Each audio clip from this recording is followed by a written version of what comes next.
All right. If you have a Bible, you can open to Proverbs 5. That's where we're going to be tonight. We're going to work through the whole chapter, Lord willing, if time allows. I got to tell you up front, I just got to be honest with you. Unlike most guys in our culture, in our world, I like to shop. Okay? Let's just get this out on the open. My wife knows this. That's why I'm not allowed to go to the store by myself. I like to shop, though. I'm not sure why. I'm not really sure where it came from, but I do enjoy it. But more importantly, I enjoy getting deals. Okay, that's kind of my thing. I'm not about being flashy. I don't want to wear the most expensive thing or own the most expensive thing unless it's electronic, because it's different. You get junk if you don't, but that's a different story. But when it comes to clothes and when it comes to all that kind of stuff, I love to get deals. And so I think that's why I like to shop, because I like to be patient and know that I got a good deal when I get something. Now, why am I telling you this? Because here's the thing. As I shop, my desire grows, right? Ladies in the house, you know what I'm talking about, right? You go there and you say, I'm just going to grab this one thing, and you find that one thing, but then that one thing requires a multitude of other things to go alongside with that thing, right? Fill in the blank, right? It doesn't matter what it is because it's a true statement. And so we watch as this desire, almost this need begins to grow. And then you buy something and you come home and you go, wow, that was great. And you hang it up and you're like, that's not enough. I have all this room. I must find something else. Let's go back. And it's this journey because it builds and it builds. I know, guys, you probably are not catching and rolling with this, but just hang in there. But this desire develops. But it's interesting because that same mentality carries over to many other things. We see it in church. We see it in church, believe it or not. A lot of people like to come and they like to worship and they like to hear a sermon or hear a message. And then when they leave, they want more, and so then they go to another church, and then they go to another church, and then maybe this one wasn't cutting it, so then they'll leave completely from one and just start this, and it's this desire for more. We just want more and more and more. It happens with money, right? Your first job, when you got that first paycheck, hopefully you're there already. When you got that first paycheck, it felt so good, right? $5.24. This is amazing. Like, I don't know what I'm going to do with this. It's great. And then it fuels, right? It starts to burn and you want more and you want more and you want more. And then next thing you know, you're going, I must have 3 jobs, because if I have 3 jobs, I'll have all the money I need, right, to fill all of my shopping desires. And we watch as this carries over, and the reality is it moves into dating, and it moves into sex, and it moves into sexual acts. And this desire and this need, it grows, and it grows, and it grows. Why does it grow? Because we feed it. Because we feed it. And we let it continue, and we let it continue until the next thing we know, it's completely out of control. And the reality is that sexual immorality will lead us to hell. It won't put us in hell, but it puts us on the path to hell. And that's scary. But it's true. When we feed these desires, it gets out of hand, and we end up in trouble. And so where we're at in our series and looking through Proverbs, King Solomon, who's writing this section, he actually writes 3 chapters straight, 5, 6, and 7, just talking about different areas of this and different struggles. And he's a bit ADD. I'm not sure if there's strategy there or not, but he's a little all over the place. But the truth is, he hits this hard. And so this is where we're going to land tonight. And what we're doing in this series is we're moving into a section where we're talking about family. If you're still paying attention, you might realize that's kind of weird, right? Why are we talking about sexual morality and why are we talking about family? Do those two really go together? Absolutely. Absolutely. And see, the thing is, a lot of us that maybe we're not married yet, we don't have kids, this whole thing, we're like, I'm not really sure how that works. Like, I thought when you get married, it's all over, right? It's done. You found your mate, and it's good. But the reality is that same desire will carry over. And when we look at the family, and when we get into adultery, which we're going to do tonight, when you look at this, you go, what happens there? How does that even happen? And the truth is, most of the time, it's because we just weren't ready. We weren't prepared. We didn't know what was coming. We didn't have a strategy in place. And so tonight and the next couple of weeks, it's all about strategy. It's all about learning about something that we're not experiencing so we can be ready when we get into that moment. Does that make sense? And so that's where we're going. And this is why we're moving through family, and it's going to be super powerful. But tonight is for married people, single people, engaged, divorced. It doesn't matter. This is for everyone, okay? So be receptive, and let's dig in. Verse 1, chapter 5. My son, pause. He's going to say son all the way through. It's the father talking to son, but please understand this can go to women. This moves into a multitude of different areas, okay? So this is for everybody. My son, be attentive to my wisdom. Incline your ear to my understanding. This is his first sentence out of the box. What does he say? Listen. Pay close attention to what's about to follow, because this is important. And I wonder if as he's writing that, if he's thinking about his dad. You remember we talked about this at the beginning of the series. David was his dad, King David, who made the massive mistake of walking out of the roof and seeing that lady Bathsheba across the way, and he invited her in and he slept with her and he got her pregnant, and then he realized he tried to hide it, so he sent her husband out, he tried to kill him, he got him killed, and then he married her. And through that whole process was when Solomon was born. And so I wonder if as he's writing this, he's going, I'm remembering my father, and I'm remembering what he went through, and just that moment of weakness, the terrible decision he made, and all that came with it. And he writes the first line that says, my son, be attentive to my wisdom, incline your ear to my understanding. Listen to what I'm about to say. Verse 2, that you may keep discretion, and your lips may guard knowledge. For the lips of a forbidden woman drip honey, and her speech is smoother than oil. And to us, that may not translate quite because we don't use honey and oil the way that we used to. But back then, they didn't have a lot of candy and all this processed junk that we eat. It's why we have a problem. That's a whole other story. But honey was their dessert. Honey was the sweetest, richest thing you could have. And so when you talk about honey, you're talking about Hershey's or whatever it is that gets you excited, right? This is what it's as sweet as honey, and it's smoother than oil. It's smoother. It's easy. It's easy. Have you ever labeled someone that way? It's easy. This is what he's talking about. It's going to taste good. It's going to look easy. It's going to look good. But in the end, she is bitter as a wormwood, sharp as a two-edged sword. Here's what he's saying. When you walk into this moment, whatever it is, whether it's with your boyfriend or your girlfriend, with your fiance, you're almost there and you're about to slip, or maybe it's on a computer looking at pornography, or maybe you're married and you fall into that moment where on Facebook and you begin looking around. Whatever the situation is, when you move into that moment right in the beginning, it's going to look good. It's going to sound good. It's going to make sense to you.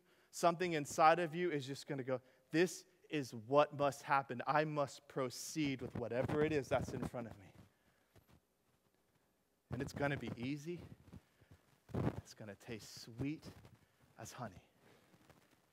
But he says, what comes next is bitter as a wormwood and sharp as a two-edged sword.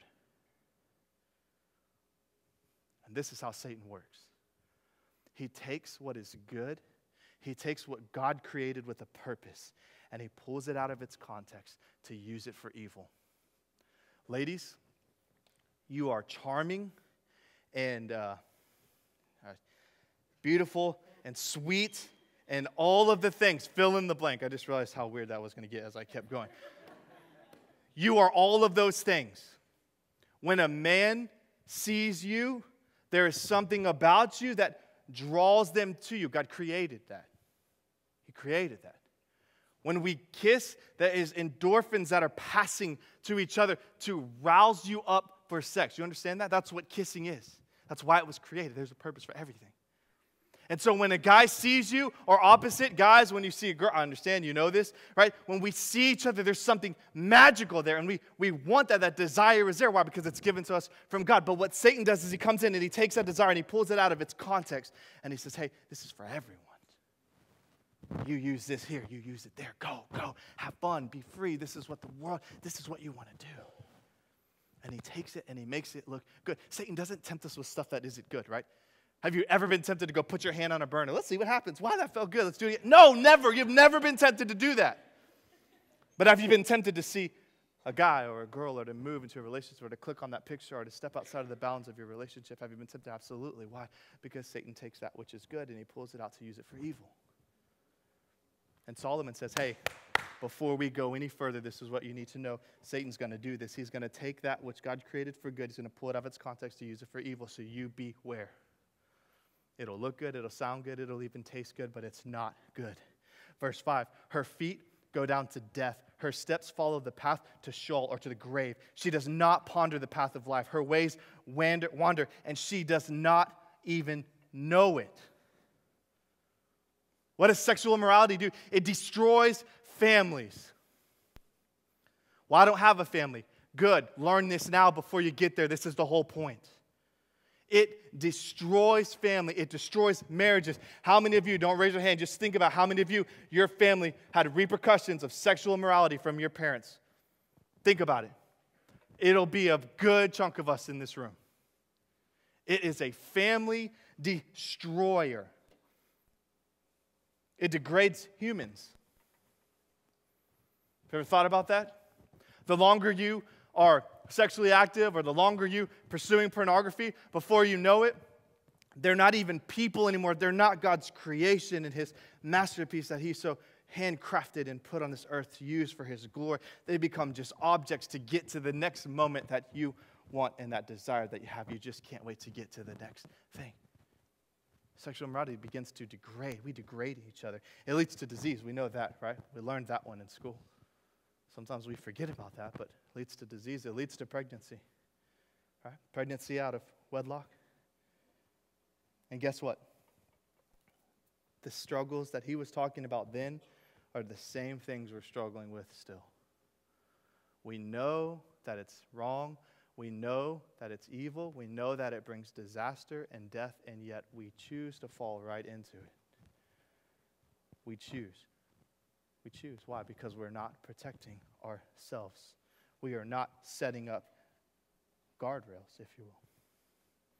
And then this problem arises. See, we become selfish, right? In the midst of all of this, whether it's looking at a picture or it's in a relationship with your boyfriend or girlfriend or whatever it is, we become selfish, and we don't think about the other person. We just think about us.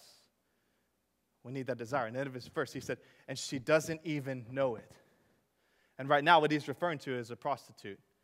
And the reality is the prostitute is not thinking about the guy or the girl, whatever the situation is, that's coming in. They're just thinking about, I need to make this money so that I can make way for my life, so that I can maybe feed my kids. And we do the same thing as we're looking at pornography. We don't think about the person on the other side. We just think about us and what we need. Or in our relationship, in that moment, you're not thinking about your girlfriend or your boyfriend and what this could do to that relationship or to them, and how this, if you don't work out, is going to affect their marriages one day. All you're thinking about is what you want right then and right now. We don't think about each other, we just think about ourselves, and this is part of why we end up in so much disaster. I think about, there's been a lot lately of these student-teacher relationships. Teachers sleeping with students at a young age. And I'm not dumb. I think the kids are, if they're old enough in high school, let's just say I'm not talking about children, but kids in high school, they're not dumb. They know what they're doing.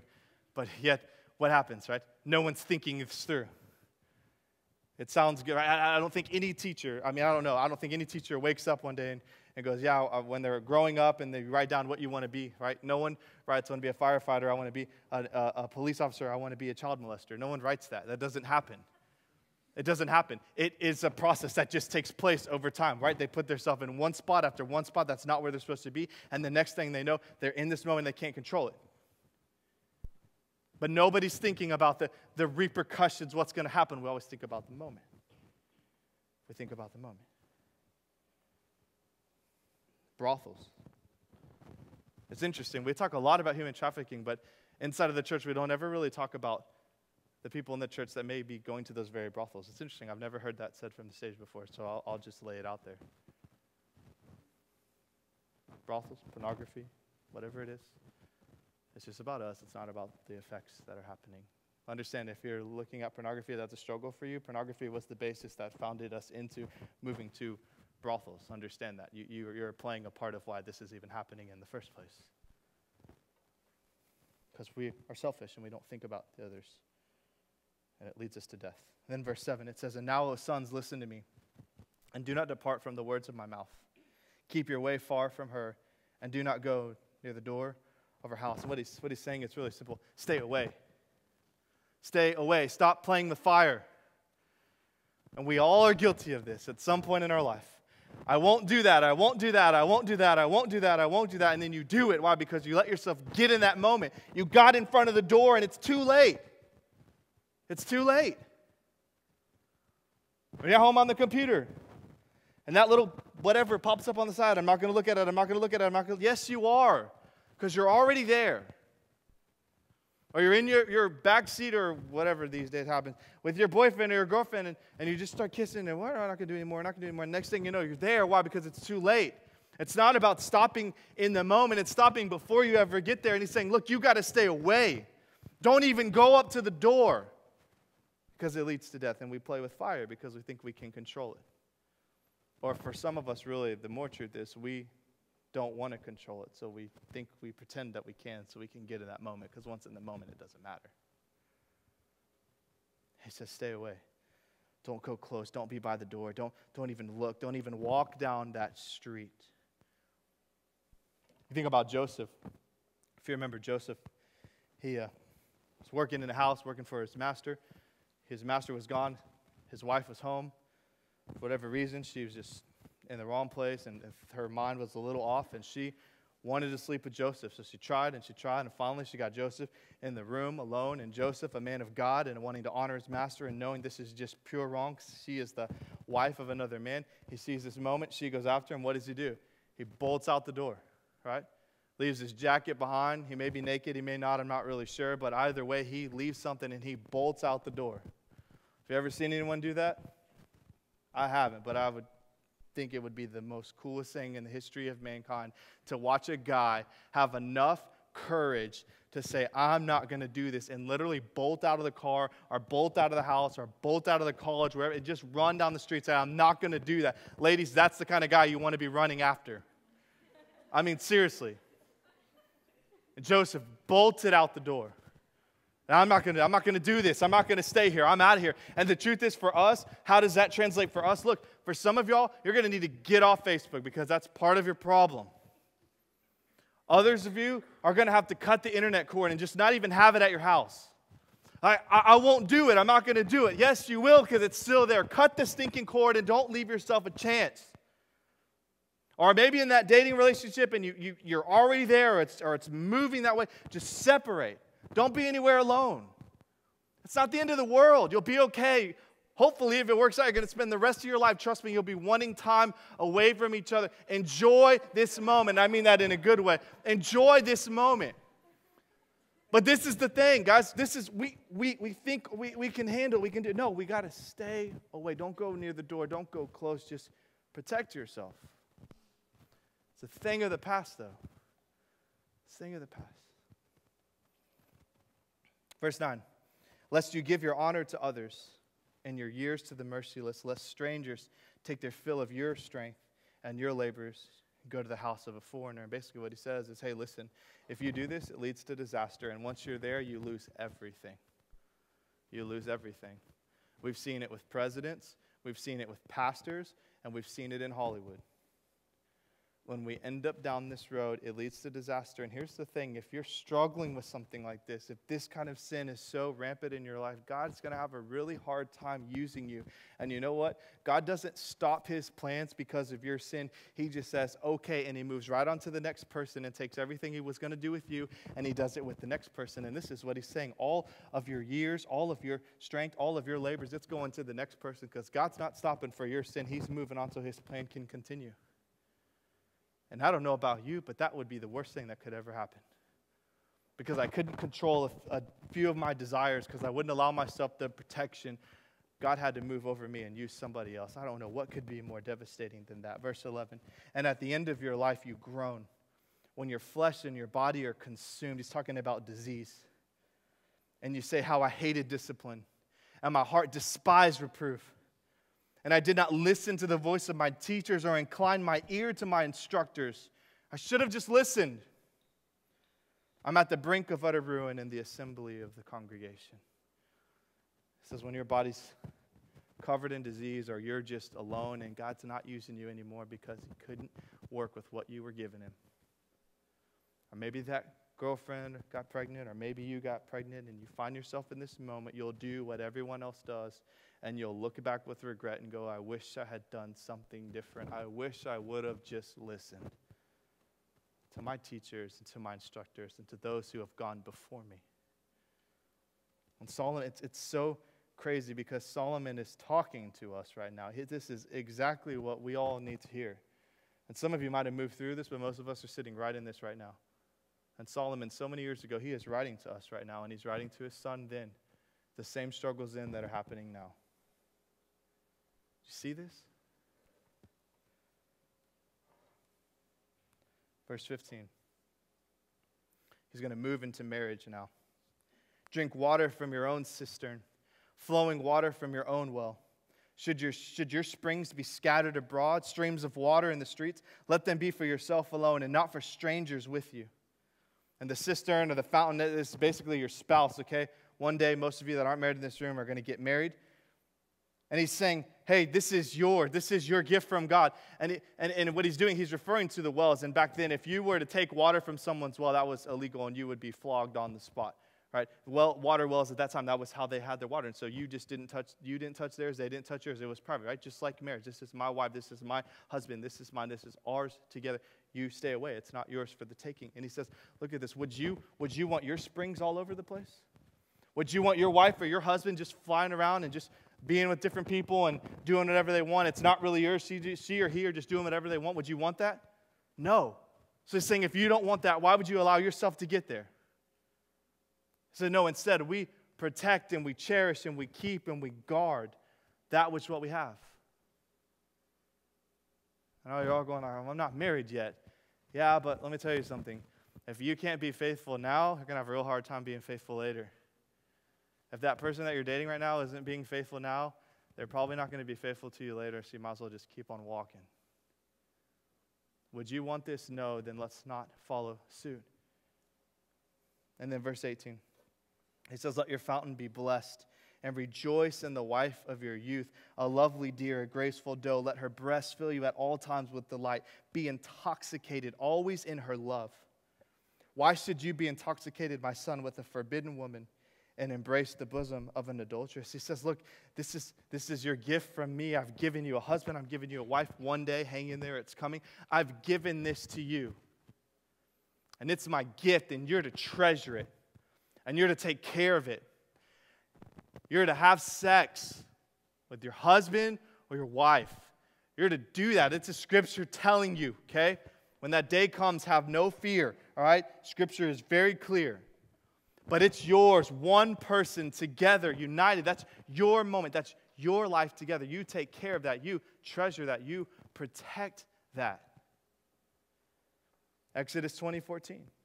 Thou shalt not commit adultery.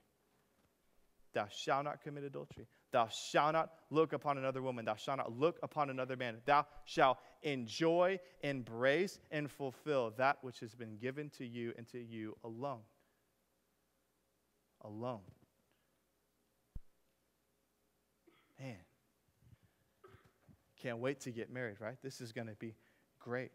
This is what it's all about. But here's the thing, guys. Let me tell you. If you're struggling with pornography, you will never look at your wife or your husband the same, because they will never compare to the picture or the videos that are on your screen. They won't. If you're not being faithful now, that whole need and desire we talked about at the beginning, you're going to be fighting those same feelings. And you're going to want something else because you aren't satisfied with what God's given. And you go, what does all this mean now? This is what it's saying. You need to be prepared. You need to understand. You need to see what this looks like. Hey, listen, the temptation to have an affair, it will probably come up when you get married. Do I need to do something? It will probably come up. And you need to be ready. And how you're going to fight that for the sake of your husband or your wife many years down the road. You get that? And you think about Facebook, and most people, I forget the statistic, but most people will tell you that I think it was close to 60% of the affairs that happened started from Facebook. You go, that's interesting. How does that work? I'll tell you. Because here's what happens. Is it that? What? Oh. Here's what happens. You start getting on Facebook, right? And some of y'all do this now with your boyfriends or girlfriends, and I just busted you.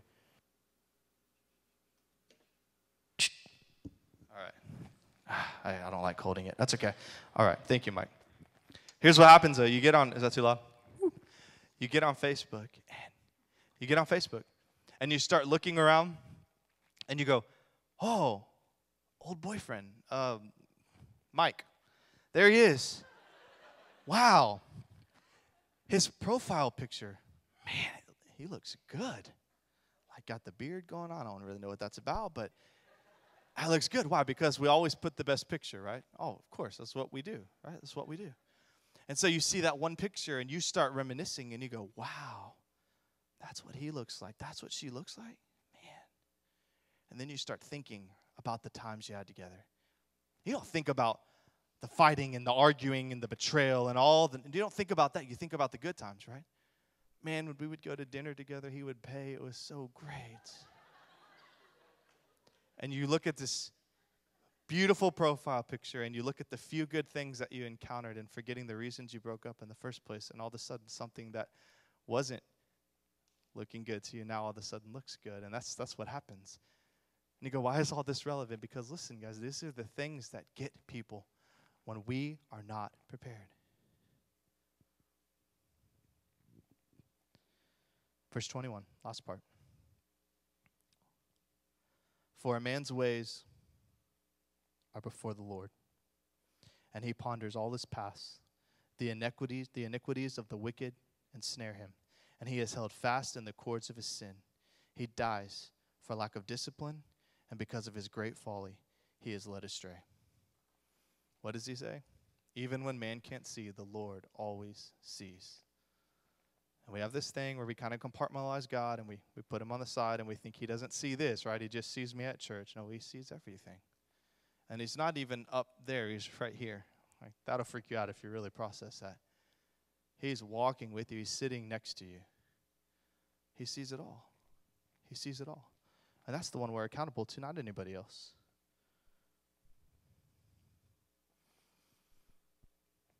So why is this important? Let me just wrap this up. 20% of men and 14% of women that are married confess to having extramarital affairs. That was a couple of years ago, so it's probably higher now. And those are people that confessed. Most people probably just wouldn't never do that. 20% and 14%.